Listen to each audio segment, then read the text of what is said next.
예, 우리 3주째 강의 코로나 바이러스 덕분에 또다시 이렇게 온라인에서 만납니다. 이제 두 번째 시간이 되겠습니다.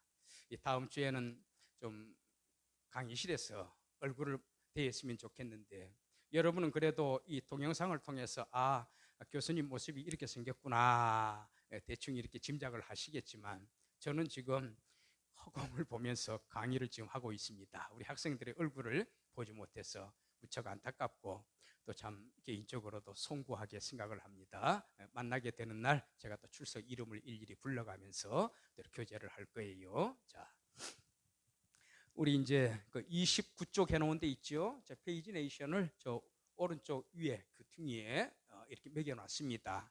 꼭 이 프린트 하셔가지고 보셔야 됩니다.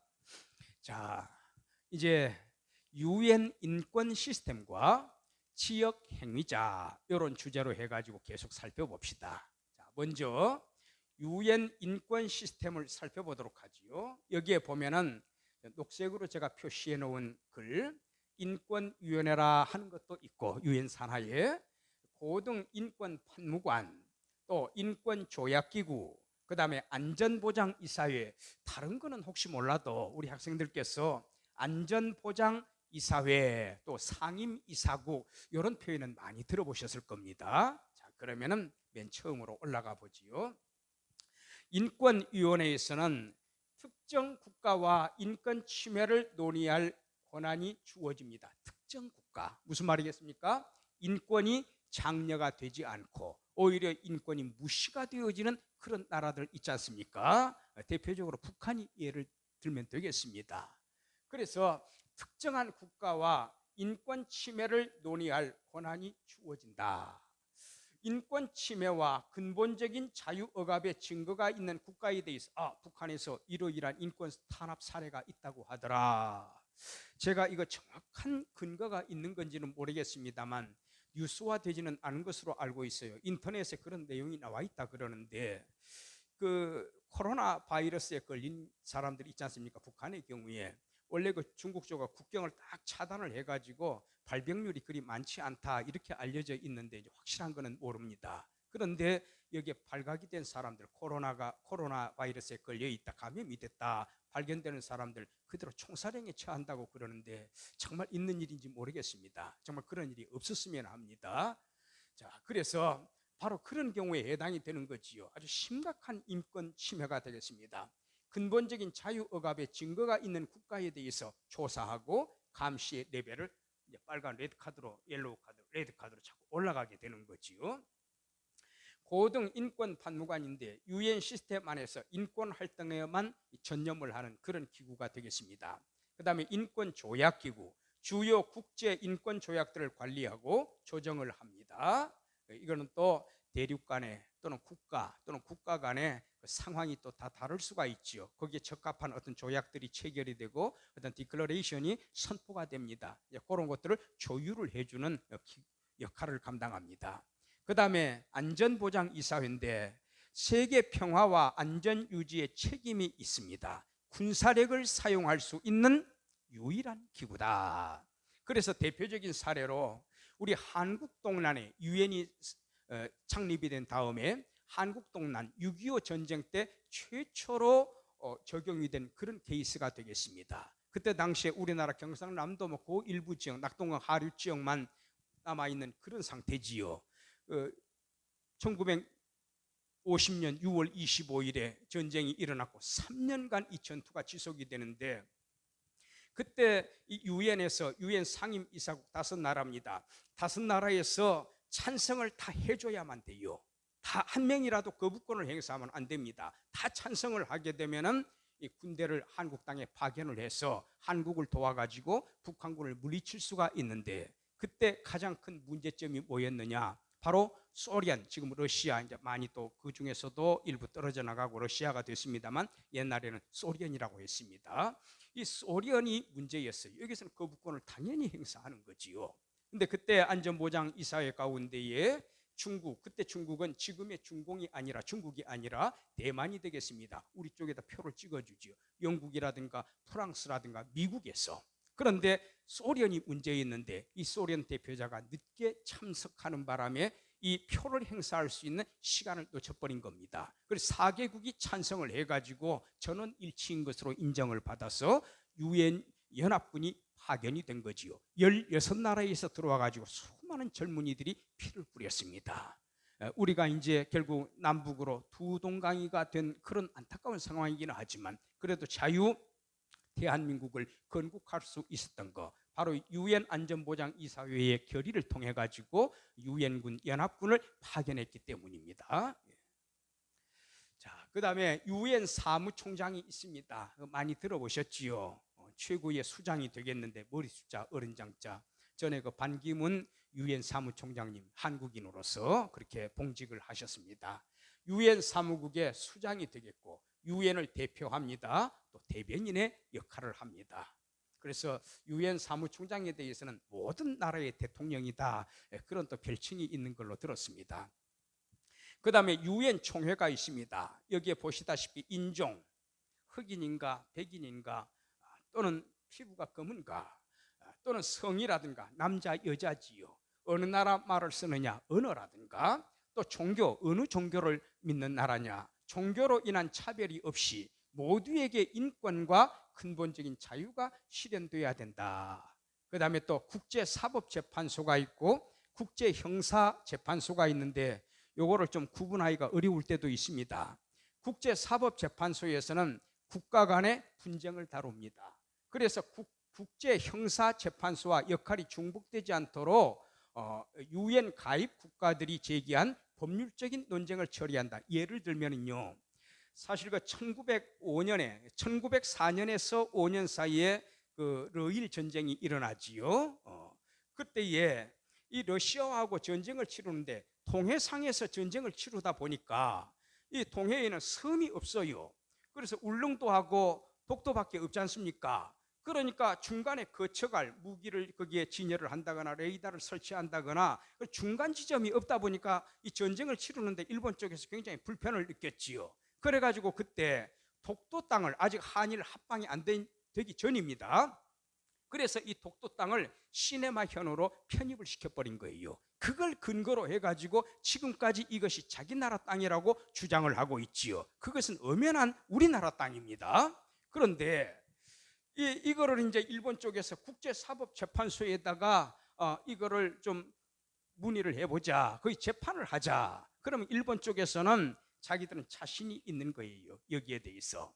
근데 여기에 이런 국제사법재판소에 이렇게 문제를 제기를 할 때에 이게 도대체 어느 나라 땅이냐, 그거를 판별할 때 가장 중요한 게 뭔가 하면은 옛날에 이랬다, 옛날에 이래저래했다, 이런 옛날의 자료, 근거, 그런 것을 제시하기보다는 최근의 자료를 제시하는 것이 가장 현명하답니다. 그 법으로 이길 수가 있다는 거지요.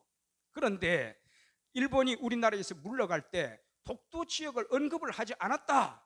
그러니 이 독도는 그대로 일본 땅이다. 1904년에 그 시네마현으로 복속을 시킨 거하고 나중에 일본이 식민 통치를 포기하고 전쟁에 참패해서 물러났을 때 독도에 대한 언급이 없다는 거, 이게 조선 땅이냐 일본 땅이냐 언급이 없는 거, 이걸 내세워가지고 얼마든지 자기가 승리할 수 있다는 거예요. 그래서 국제사법재판소에 제기를 해보자 그랬는데 우리 쪽에서는 국제법적으로나 역사적으로나 다 우리 땅이다 제기를 하지 않지요. 참 안타까운 일입니다. 일본에 또 재판관들이 많이 있대요. 여기에 독도는 우리 땅이라고 하는 거 우리가 실효 지배를 하고 우리가 끝까지 거기에 발을 붙이고 있어야 되고 우리 땅이라는 것을 강력하게 보여줘야 됩니다. 그 다음에 이제 근데 이거는 강요성은 없어요. 강제성은 없어요.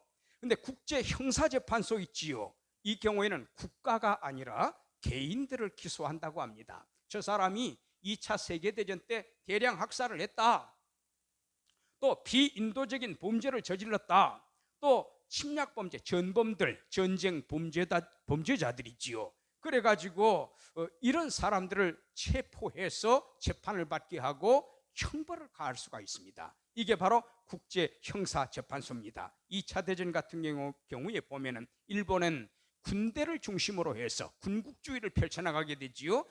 바로 이 군대를 통해서 국력을 극대화하고 그래서 동남아시아 지역까지, 중국하고 우리 한국은 물론이고 동남아 지역까지 다 삼켜버리지 않습니까? 이런 군국주의, 그리고 나치즘과 파시즘은 민족주의, 국수주의는 자기 국가, 자기 민족만을 우선시하는 겁니다. 인종차별에 직접적으로 관련이 되는 나치즘, 그리고 또 독일의, 이탈리아의 파시즘, 바로 이 3개국이 연합을 해가지고 세계 2차 대전을 일으켰던 거 아닙니까? 그래서 2차 대전이 끝난 다음에, 종료가 된 다음에 거기에 누가 이 전쟁을 주도를 했는가? 그 굵직굵직한 전범자들을 체포해가지고 형벌을 주게 됩니다. 바로 그런 역할을 감당한 것이 바로 국제형사재판소다. 그 다음에 지역 행위자들로 또 이런 여러 가지 헌장도 있고 협약도 있네요. 여기에 보면 지역별로죠. 왜 지역 행위자냐고 했는가 하면은 아프리카잖아요. 이건 아프리카권에서 영향력이 미치는 내용입니다. 헌장이 되겠습니다. 요거는 아메리카 쪽이지요. 또 유럽 쪽이지요. 이렇게 지역별로 전 세계적으로 선포하는 것이 아니라 일부 지역에 해당이 되는 그런 헌장이나 협약 같은 것도 있을 수가 있다. 그 다음에 이제 비정부 기구를 한번 보도록 합시다. 비정부 기구, 여러분들 아마 NGO라고 하는 이 이니셜만 딴 이 명칭을 많이 들어보셨을 거예요. 우리말로 번역을 할 때는 넌 거버먼털이니까 비정부의 오가니제이션, 그래서 기구다. 그래서 여기에 대표적으로 국제 엠네스티, 세계 최대의 인권 단체라고 합니다. 가장 영향력을 크게 미치는. 그 다음에 휴먼 라이트 워치라고 해서 인권에 대해서 감시, 감독을 하는 거지요. 어떤 나라에서 그 인권에 무시하는 나라가 있는가. 그래서 국제 인권 단체로 번역이 되고요. 그 다음에 Doctors Without Borders, 보더는 그러니까 국경선이 되겠습니다. 국경선을 넘어가지고 심지어 내 원수 국가라 할지라도 피를 흘리고 죽어가는 사람들이 있으면은 그 사람들 가가지고 도와주겠다. 인도적인 차원에서. 그래서 사비를 들여서 여기에 동참하는 의사들도 훌륭하신 분들이 참 많습니다. 그래서 이거를 국제 민간 인도주의 의료 구호 단체라 이렇게 명명을 합니다. 그에도 옥스팜이 있는데 국제 구호 개발 기구입니다. 헐벗고 굶주리더라. 큰 홍수가 나가지고 전염병이 돌아가지고 많은 사람들이 지금 굶어 죽고 있더라. 그러면 그런데 아낌없이 내놓는 그런 단체가 되죠. 이거는 이제 자기들의 파켓에서만 나가는 것이 아니라 또 세계 여러 나라 사람들 뜻을 품고 나도 거기에 협조하겠습니다. 그래서 돈을 이렇게 보내주면 그걸 모아가지고 바로 이러한 좋은 일을 하는 겁니다. 자, 그 다음에 인권 실천에 있어서 참 난제들이 있어요. 아주 어려운 점이 있습니다. 앞에 그 인권 실천 또는 인권 선언 이렇게 해놓으니까 다 좋아 보이지요. 야, 이제 세계의 평화가 찾아오겠다. 자유를 누릴 수가 있겠다. 누구나 무시당하지 않고 잘 사는 세상이 될 수가 있겠다. 어떤 지상의 패러다이스가 낙원이 설치가 될 수가 있겠구나. 그런데요, 참 좋은 법이 나와 있고 훌륭한 그런 협약들, 선언들이 이렇게 즐비하지만 모든 나라들이 그거를 성실하게 지키고 있느냐? 그렇지 못한 경우가 있다 그 말입니다. 자, 그러면 이제 지금까지는 다 좋은 쪽으로 이야기를 했는데 인권 실천에 있어서 어려운 점들이 있다. 이런 좀 곤란한 점들을 제가 또 말씀을 드리려고 합니다. 누구나 다 여기에 적극적으로 참여를 해야 되고 노력을 하지 않으면 실천하기가 어려워요. 그냥 이론상의 법조문들로만 전락을 해버립니다. 그거는 아무런 힘도 없고 휴지 쪽에 불과한 거예요. 자, 첫 번째로 우선 큰 틀에서 한번 볼까요? 첫 번째로는 규약과 현실 사이에 놓인 격차의 문제. 우리나라에서는 그거 못해, 힘들어. 자, 두 번째, 인권 규약이 이렇게 합시다 하고 외쳤는데 과연 거기에 만족스러운 열매를 거두던가, 정말 선포한 대로 실천이 돼서 봐라, 이만큼 영향력을 미쳤잖아, 결과를 불러왔는가. 그 다음에 이렇게 인권을 선포했는데 모든 나라가 다 지켜야 돼, 힘써줘 하고 권고를 했는데 모든 국가가 바로 인권에 있어서 동등한 대우를 받고 있는가. 그 다음에 네 번째로는 실제적으로 적용의 효율성이 있는가. 여기에 허점과 한계점은 없는가? 이 법을 무조건 제정했다고 해서 이게 가장 최상의 법이라고 할 수가 있겠는가? 이런 네 가지 정도로 해가지고 좀 말씀을 드리려고 합니다. 첫 번째, 현재 20여 명 이상의 사람들이 매일 식량의 부족에 시달립니다. 지금 한 75억 조금 넘어가고 있을 거예요. 그 가운데 한 4분의 1 가까운 그런 사람들이 식량 부족을 경험한다. 그런데 이러한 현실에서 어떻게 식량을 배급받을 인권을 논할 수가 있겠는가? 예를 들어서 미국이라든가 이런 강대국들 있잖아요. 잘 사는 나라, 프랑스라든가 잘 사는 나라 있잖아요. 룩셈부르크라든가 이런 데에서는 불쌍한 사람 있으면 탁탁 지원이 가능합니다. 그런데 아주 못 살고 헐벗는 개발도상국의 그 오지들이 있지 않습니까? 이런 나라들에 대해서 니네 나라에는 왜 그렇게 노숙인들이 많아? 왜 불쌍한 사람들이 많아? 그들 좀 도와줘. 그러면 그 국가에서 뭐라고 하겠습니까? 우리나라는 가난해요. 국민들로부터 무작정 세금 많이 못 걷어요. 우리 정부에서 지금 비축하고 있는 돈도 그렇게 많지 않아요. 어떻게 이걸 털어가지고 한 사람 한 사람 모두 다 구제를 할 수가 있습니까? 우리는 경제적으로 힘이 미치지 못하기 때문에 그 일을 실천하는데 한계가 있습니다. 그러면 어떡할 겁니까? 현실이 그러한 것을. 그래서 그리고 또 전 세계에서 여성 3명 중 우리 대한민국에서 이 소리 들으면 깜짝 놀라겠지요. 여성 3명 중에 한 사람이 구타를 당하고 남편한테 구타를 당하고 여러 가지 방식으로 학대를 당한다. 심지어 제가 나라는 말씀 안 드리겠습니다. 그런 나라의 일부 나라에 보면은요,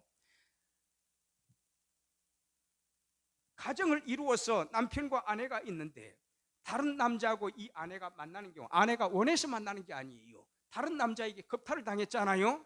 이 여성은 죄가 없잖아요. 이 여성에게 자살을 명령합니다. 가문의 영광을 생각합니다. 그런 나라들이 지구상에 실존합니다. 그리고 15세 이상 여성 중에서 이제 성인 반열에 올라가지 않습니까? 세상의 절반 이상이 까막눈이라 글을 읽을 줄을 몰라요.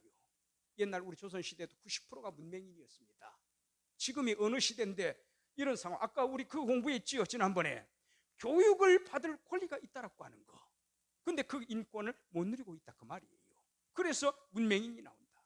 1분당 1명이 약만 투여하면 충분히 치료가 가능한데 임신 질병으로 인해서 그 약을 못 쓰고 죽어가고 있다. 그런데 그런 가난한 나라의 여성 인권 주장이 가능할까?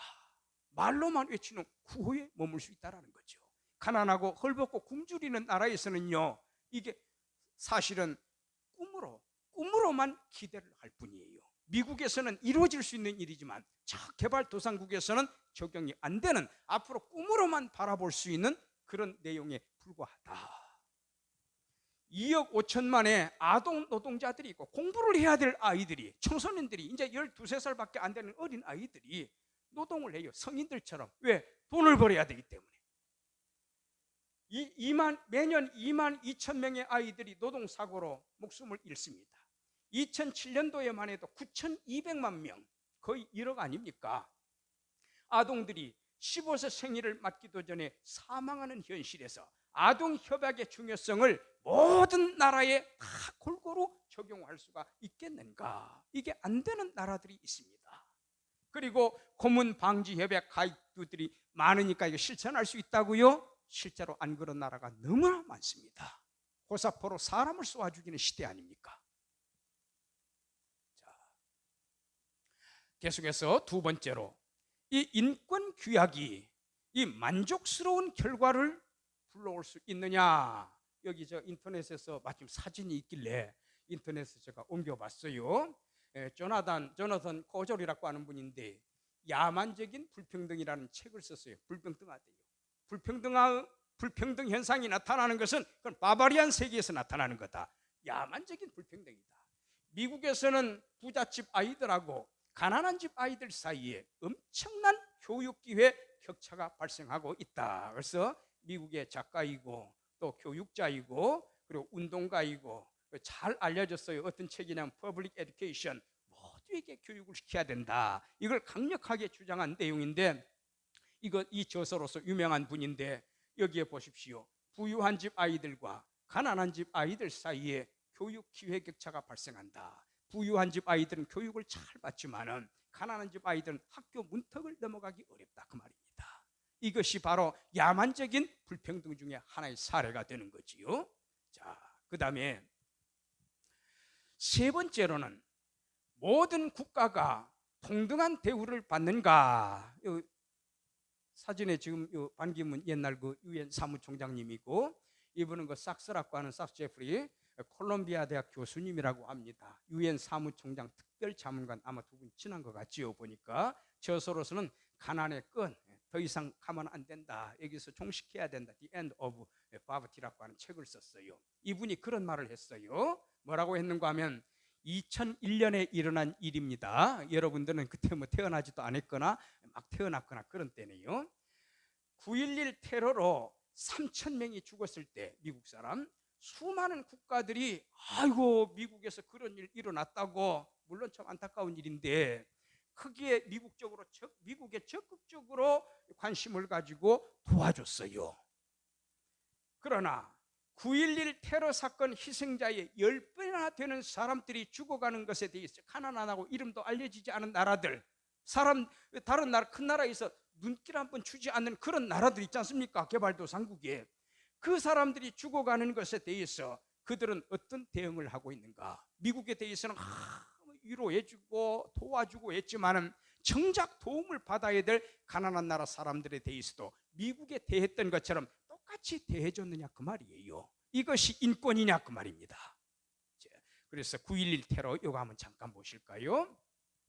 저는 이거를 그날 직접 봤습니다. 그 미국에서 온 게 아니라 화면을 통해서, 물론 녹화된 거 바로 시간차 얼마 없이 비행기가 여기 한번 통과하고 또 다른 비행기가 여기에 통과했죠. 두 개의 빌딩이 와르르 순식간에 다 무너졌는데 여기 아까 3,000명이었던가요? 3,000명이 한꺼번에 죽습니다. 굉장히 높은 빌딩이기 때문에 엘리베이터 탈 수가 없잖아요, 저런 데 있어는. 그러니까 계단으로 아무리 뛰어내려와도 한계가 있습니다. 대부분의 사람들이 죽은 거예요. 자, 그런데 이 사건이 발생을 했을 때 알카에다가 중심이 됐습니다. 이 사건이 발생했을 때 수많은 나라에서 애도를 표하고 물질적으로도 도와주고 격려를 하고 대서특별하고 크게 그렇게 관심을 가졌지만, 여기 밑에 보십시오. 이들을 위해서 1달러만 기부해 주세요. 우리 광고에도 이거 많이 나옵니다. 이런 아프리카의 이런 아이들, 여기 손 한번 보십시오. 제가 설명할 필요가 없지요. 이런 데에는 우리가 얼마나 눈길을 주었는가, 그걸 반성을 해보자라는 겁니다. 그래서 인권이 큰 나라에만 적용이 되면 안 된다. 잘 사는 나라에만 적용되면 안 된다. 강대국에만 적용되면 안 된다. 가난하고 참 남이 눈길 한번 안 주고 곁눈질 슬쩍 하고 지나갈 법한 그런 나라에 대해서도 우리가 깊은 관심을 가져야 된다. 그래서 유니버셜이잖아요. 보편적으로 범세계의 모든 나라에, 크고 작은 나라에, 잘 사는 나라, 못 사는 나라에, 모든 나라에 똑같이 적용이 돼야 된다. 이게 바로 진정한 인권이라는 겁니다. 근데 실제로 이게 잘 안 되고 있지 않느냐. 자, 이쯤에서 과제물 하나 내드릴게요. 마지막으로.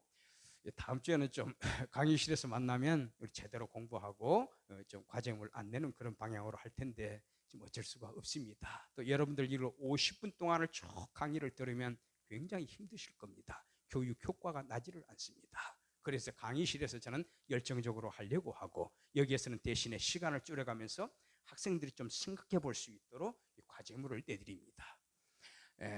30분 정도 지금 자리 이탈하지 말고 바로 좀 작성하세요.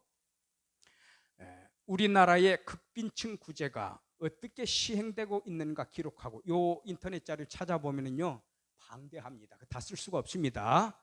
그러니까 굵직굵직한 선에서 이런 경우에는 어떻게 해주고 있다, 이런 경우에는 어떻게 해주고 있다, 또 저런 경우에는 어떻게 해줘요, 극빈자층에서는 어떻게 하고 있다, 탈북민에 대해서는 어떻게 도와주고 있더라, 또 장애인들에 대해서는 어떻게 도와주고 있더라, 굵직굵직하게 자세하게 기록하지 말고, 그러려면 몇 페이지를 해야 됩니다. 굵직굵직하게 극빈층 구제가 어떻게 시행되고 있는지 굵직굵직하게 기록한 다음에 자기 자신이 좀 자기 견해를 한번 기록해 보세요. 이런 데에도 관심을 가지면 좋겠다. 어떤 내용이라도 좋습니다.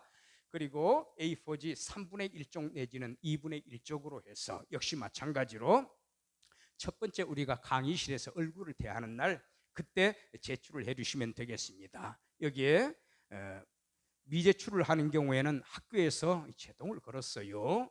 꼭 그렇게 해주십시오 하고, 물론 이제 여러분들이 이 동영상을 보게 되면 출석, 결석 또는 지각 이런 것들이 이제 그 표시가 됩니다, 자동으로. 그런데 제가 그걸 들여다보고 이 학생은 출석을 했는데 과제물 안 냈네, 그런 경우에는 결석으로 체킹을 하라는 거예요. 그래서 출석 인정 문제, 그 다음에 성적에 감점 조치가 있습니다. 그런 점을 꼭 유념하셔서, 많은 분량 아니니까 꼭 등교일에 한꺼번에 과제 1, 2, 3, 4, 5, 6 여섯 번째 과제까지 그렇게 제출을 해주시면 되겠습니다. 다음번에 건강한 모습으로 교실에서 만납시다. 감사합니다.